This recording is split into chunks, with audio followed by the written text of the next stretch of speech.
तक हमने कहीं शास्त्र में नहीं पाया ऐसा, कई संतों से ऐसा नहीं पाया। सबने उपदेश दे करके, कृपा शक्ति दे करके साधन में लगाया और उसको परिपक्व किया, उपासक को बलवान बनाया। अगर ये आशीर्वाद से होता तो उपदेश ना देकर सबके हाथ माथे पे रख देते, भगवान सबका मंगल करें, सब निर्विकार हो जाएं। कभी ऐसा नहीं हुआ है, ना ऐसा हो सकता है। हम जब संतों के वचन पर श्रद्धा करते हैं और उसको स्वीकार करके आचरण में लाते हैं तो वही आशीर्वाद हो गया कि हमारा पुरुषार्थ सार्थक हो गया।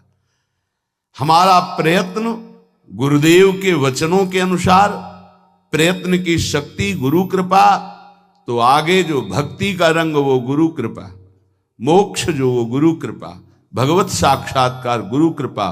पर उसमें हमारी पूरी शक्ति उनकी आज्ञा पालन में लगी है, इसीलिए प्रधान कृपा हमारी हुई।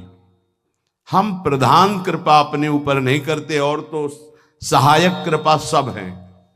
भगवान की कृपा मानो देह मिला, सत्संग मिल रहा है। गुरु की कृपा स्वीकार किया, मंत्र दिया, नाम दिया, उपदेश कर रहे हैं। शास्त्र कृपा हमें सुलभ मार्ग, भगवत मार्ग, उससे नाना प्रकार के बचाव पक्ष की बातें, उसमें आसक्त होने की बातें दोनों बताई गई। परमार्थ में कैसे आसक्त हुआ जाता है, परमार्थ में कैसे बचा जाता है, शास्त्र कृपा भी है। अपनी कृपा हम नहीं कर पा रहे हैं। अपनी कृपा, अब हमको इस संसार समुद्र से मुक्त होना है, डूबना नहीं, इसमें पार जाना है। अब मुझे वही करना है जो मेरे गुरुदेव कहते हैं, शास्त्र कहता है। अब इसके विपरीत नहीं, ये अपने ऊपर कृपा हो गई। कोई बिरला समझ पाता है गुरु कृपा को। हमारी सदैव दृष्टि पार्थिव रही है, व्यवहारिक रही है, लौकिकी दृष्टि रही है, इसीलिए हम गुरु की बात में भी लौकिकी, व्यवहार की, स्वार्थपना देखते हैं। नहीं नहीं, ये केवल आपके लिए है। आपको दुलार करना या डांटना, आपको अपना मानना, अधिक प्यार दिखाना, आपके मन को चुराकर प्रभु में लगाना है। उस मन को ऐसे आसक्त किया जाता है, भय दिखाकर, प्रलोभन दिखाकर, दुलार करके, कि आपका मन श्री जी के चरणों में ऐसे समर्पित हो जाए कि आप निहाल हो जाएं, आप सुखी हो जाएं। अंदर की बात यही होती है। कभी सैकड़ों बार देख करके, मिल करके आपको दुलार करना, कभी वर्षों आपकी तरफ बिल्कुल न देखना, न संभाषण करना। क्या समझते हो आप? पहले आपको प्यार करते थे, अब नहीं करते। पहले आपको प्यार का व्यवहार दिखाई देता था, अब तुम्हारे ऊपर वास्तविक प्यार की वर्षा हो रही है, जो ना देखकर, ना बोलकर भी अंदर से चिंतन करते हुए तुम्हारी चित्त वृत्ति को भगवदाकार किया जा रहा है। कहीं तुम पांच भौतिक शरीर में आसक्त ना हो जाओ। अगर पांच भौतिक शरीर में आसक्त हो गए गुरु के, तो शरीर छूटने के बाद तुम्हारे मन में आएगा अब मैं अनाथ हो गया। नहीं, तुम ऐसे बलवान बनो, ऐसे गुरु आसक्त बनो कि तुम्हारे अविनाशी गुरुदेव का परिचय तुम्हें प्राप्त हो जाए। मेरे गुरुदेव प्रियाजू की नित्य सहचरी हैं, वो कैसे मर सकते हैं?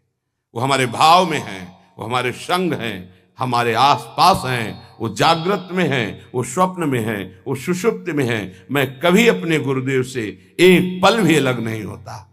ये स्वरूप है। अध्यात्म को समझिए। कुछ व्यवहारिक साधक ऐसे हैं जो व्यवहार में राग द्वेष करते हैं। गुरुदेव व्यवहारिकी नहीं है, गुरुदेव परमार्थ वस्तु है। व्यवहार की लीला तुम्हारे साथ इसलिए हो रही कि तुम परमार्थ को जानते नहीं हो। जैसे बालक घुटनों के बल चलता है तो पिता घुटनों के बल हो जाता है, और उसके साथ साथ उसको सुख पहुंचाने के लिए वैसे ही चलते हुए बोलता है। इसका मतलब यह नहीं कि पिता बालक हो गया, वो केवल बालक के लिए वो ऐसा बना है। वो केवल उसको सुख देने के लिए, मेरा पुत्र है, इस संबंध के लिए। ऐसे ही आपसे विनोद करना, आपको दुलार करना, आपकी चित्त का आकर्षण करना प्रियाजू को भेंट देने के लिए है। तुम्हारा तन, तुम्हारा मन, तुम्हारा जीवन मेरी लाडली का बन जाए इसलिए है, मेरा बन जाए इसलिए नहीं।